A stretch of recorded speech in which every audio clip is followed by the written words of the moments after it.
Bonjour Manaona, ou bien Salama, ou bien Agourabi, ou bien il y en a certainement encore beaucoup d'autres parce qu'à Madagascar il y a beaucoup de régions et beaucoup de façons de dire bonjour. À Madagascar, où j'ai passé 3 ans, j'aurais dit je suis Madame Cécile. Ici, c'est pas comme ça qu'on dit, je m'appelle Cécile Milo et j'ai passé 3 ans à enseigner le français à Madagascar.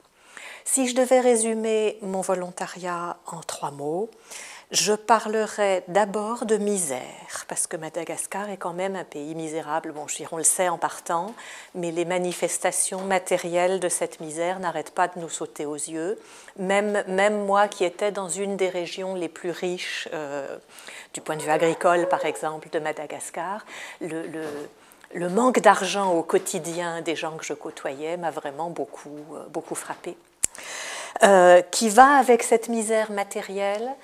Je parlerai de misère culturelle, c'est un grand mot, d'isolement.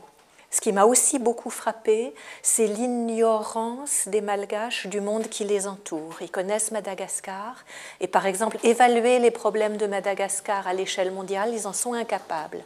Pour parler crûment, ils n'ont pas la possibilité de savoir à quel point ils sont dans la merde.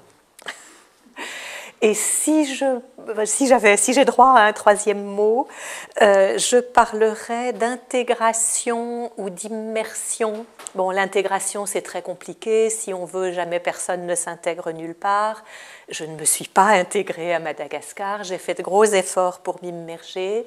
C'était passionnant. C'est ce qui m'a apporté les contacts et les contacts les plus intéressants et les plus grandes satisfactions.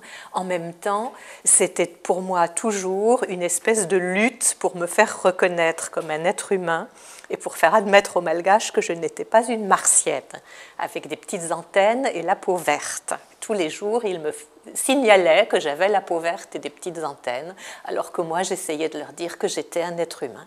Bref, c'était passionnant.